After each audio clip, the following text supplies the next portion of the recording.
आज के वीडियो में एस्कोमाइसिटीज के अंतर्गत एस्कोमाइसिटीज क्या है, इसका दूसरा नाम क्या है, एस्कोमाइसिटीज के विशेष लक्षण कौन कौन से होते हैं, इसमें कौन कौन से कवक आते हैं और उनसे कौन कौन से रोग हो जाते हैं, अर्थात एस्कोमाइसिटीज की संपूर्ण जानकारी चित्र और उदाहरण सहित आपको समझाएंगे। तो चलिए सबसे पहले जानते हैं एस्कोमाइसिटीज क्या है। तो देखिए, एस्कोमाइसिटीज को सैक फंजाई भी कहा जाता है, यानी इसे सैक फंजाई के नाम से भी जाना जाता है और इनकी लगभग 45,000 से भी अधिक जातियां ज्ञात हो चुकी हैं। जो सैक फंजाई है या जो एस्कोमाइसिटीज है, इसकी लगभग में 45,000 से भी अधिक जातियां ज्ञात हो चुकी हैं। इनमें भूरे, हरे, नीले व गुलाबी रंग के मोल्ड सम्मिलित हैं। जो 45,000 ज्ञात जातियां हैं, इनमें भूरे, हरे, नीले और गुलाबी रंग के मोल्ड पाए जाते हैं। इनमें ईस्ट, कफ फंजाई, मोरेल्स, ट्रफल्स तथा चूड़ित मेड्यू भी सम्मिलित हैं। यानी ईस्ट भी इसी में आता है, कफ फंजाई भी है, जितने भी नाम मैंने बताए ये सभी इसी में सम्मिलित हैं। चलिए एस्कोमाइसिटीज के विशेष लक्षणों को अर्थात जनरल कैरेक्टर्स ऑफ एस्कोमाइसिटीज को समझा देते हैं। पहला लक्षण है, ईस्ट जैसे कुछ कवक एक कोशिक होते हैं। यानी जो ईस्ट है ये एक कोशिकीय होता है। ऐसे जीवधारी जिनमें केवल एक कोशिका पाई जाती है, एक कोशिका ही उनका शरीर होता है, उसे एक कोशिकीय जीव कहा जाता है। तो ये एक कोशिकीय कवक होता है। जबकि जो अन्य इसके अंतर्गत कवक आते हैं वह सभी कवक बहुकोशिकीय होते हैं, यानी उनमें बहुत सी कोशिकाएं पाई जाती हैं या फिर वो बहुत सी कोशिकाओं से मिलकर बने होते हैं और कवक जाल बनाते हैं। जो कवक होते हैं बहुकोशिकीय वाले, वो कवक जाल का निर्माण करते हैं और कवक जाल को माइसीलियम भी कहा जाता है। फिर दूसरा है कवक तंतु शाखित पटयुक्त एक केंद्रकीय, द्विकेंद्रकीय या बहुकेंद्रकीय होता है। देखिए, जो इसका कवक तंतु होता है वो एक तो शाखित होता है, जैसे शाखाएं होती हैं पेड़ में उस तरह से शाखाएं निकली रहती हैं। पटयुक्त होता है, यानी उसमें पट पाए जाते हैं और वो एक केंद्रकीय भी हो सकता है, यानी जिसमें एक केंद्रक पाया जाता हो, द्विकेंद्रकीय यानी उसमें केवल दो ही केंद्रक पाए जाते हों, या फिर ऐसे भी हो सकते हैं जिन्हें बहुत से केंद्रक पाए जाते हों, जिन्हें बहुकेंद्रकीय कहा जाता है। चूंकि ये एक वर्ग है, उपवर्ग है, इसलिए इसमें कई सारे कवक आते हैं। तो किसी में एक केंद्रकीय होगा, किसी में द्विकेंद्रकीय होगा, किसी में बहुकेंद्रकीय होगा। फिर अगला पॉइंट है, पट छिद्र युक्त होते हैं, यानी जिनके पट होते हैं उनमें छिद्र भी होते हैं और जिनके द्वारा दो कोशिकाओं के कोशिका द्रव्य में संबंध बना रहता है। अब इन छिद्रों से क्या होता है कि एक कोशिका का कोशिका द्रव्य दूसरी कोशिका में आता जाता रहता है, यानी एक कोशिका का कोशिका द्रव्य दूसरी कोशिका के कोशिका द्रव्य से संबंध बनाए रखता है। पट छिद्रों में विभिन्न प्रकार के प्लग भी मिलते हैं और ये जो पट छिद्र होते हैं इनमें विभिन्न प्रकार के प्लग भी पाए जाते हैं, प्लग भी मिलते हैं। अगला पॉइंट है, ये मृतजीवी, अपघटक, परजीवी तथा समलरागी। समलरागी का मतलब होता है पशु विष्ठा पर उगने वाले। समलरागी यानी जो पशु का गोबर होता है उस पर उगते हैं, तो उन्हें समलरागी कहा जाता है, हो सकते हैं। मतलब मृतजीवी का क्या हुआ, ऐसे कवक जो मृत पदार्थों पर अपना जीवन यापन करते हैं उन्हें मृतजीवी कहा जाता है। और अपघटक का मतलब ये हुआ कि ऐसे सूक्ष्मजीव जो मृत व सड़े गले कार्बनिक पदार्थों को खत्म करते हों, अपघटक हो गए। और परजीवी का मतलब है कि किसी दूसरे जीव पर रहकर अपना जीवन यापन करते हों, परजीवी हो गए। और समलरागी आपको बताया कि जो पशु का विष्ठा होता है उस पर उगते हैं, उन्हें समलरागी कहा जाता है।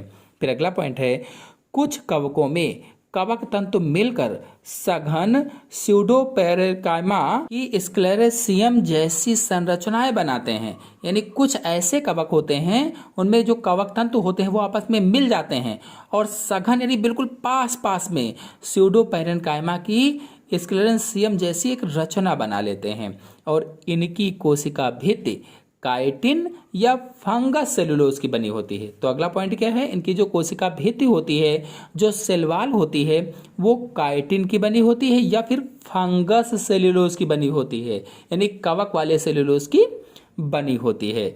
फिर अगला पॉइंट है जीवन चक्र में चल बीजाणु या चल नर युग्मक नहीं होते हैं। इनकी जो लाइफ साइकिल होती है उसमें मोटाइल स्पोर या फिर चल नर युग्मक यानी कि मोटाइल मेल गैमेट्स नहीं पाए जाते हैं। अगला पॉइंट है ईस्ट में अलैंगिक जनन मुकुलन तथा खंडन द्वारा होता है। जो ईस्ट है इसमें जो अलैंगिक जनन है एसेक्सुअल रिप्रोडक्शन है वो मुकुलन अर्थात बडिंग के द्वारा होता है, जिसमें एक बड निकलती है फिर धीरे धीरे करके वो गिर जाती है अलग और नया जीव बन जाता है, तो उसे मुकुलन कहा जाता है। और खंडन यानी कोई जीव है वो कई जगहों से टूट जाए फिर वो सभी नए जीव बन जाएं तो उसे ही खंडन कहा जाता है। तो ईस्ट में अलैंगिक जनन मुकुलन या खंडन के द्वारा होता है और अन्य एस्कोमाइसिटीज कवक में ओइडिया, क्लेमाइडोस्पोर या कोनेडिया द्वारा अलैंगिक जनन होता है। फिर अगला पॉइंट है कोनेडिया कवकों के अचल माइटोस्पोर हैं जो कोनिडोफोर नामक कवक तंतुओं के शीर्ष पर बनते हैं।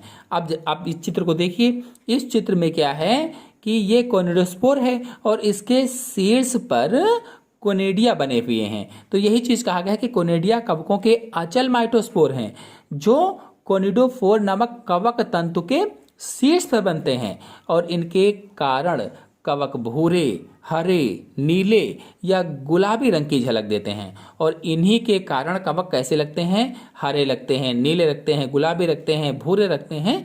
इसके कारण इस तरीके की झलक देते हैं। डबल रोटी साइट्रस फलों व पुराने चमड़े पर हरे या नीले रंग के धब्बे पेनिसिलियम व एस्परजिलस नामक एस्कोमाइसिटीज के कारण होता है। आपने जो डबल रोटी देखी होगी, साइट्रस जो फल होते हैं, जो खट्टे फल होते हैं, या फिर पुराने चमड़े पर हरे और नीले रंग के धब्बे जो बन जाते हैं वो पेनिसिलियम एस्परजिलस नामक एस्कोमाइसिटीज के कारण होते हैं। पेनिसिलियम और एस्परजिलस के कारण।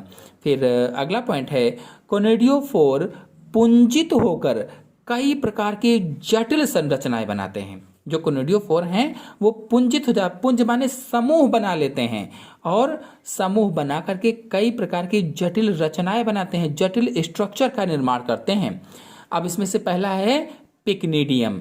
आप चित्र को देखिए, ये जो पिक्निडियम है फलनकाय फ्लास्क नुमा या कप नुमा होता है। जैसे कप होता है बिल्कुल वैसे ही होता है, या कह कि जैसे फ्लास्क होता है फ्लास्क के जैसा होता है और एक छिद्र द्वारा बाहर खुला हुआ है, यानी एक छिद्र के द्वारा बाहर खुलता है और इसकी दीवार से कोनेडियोफोर और उन पर कोनेडिया विकसित हो जाते हैं।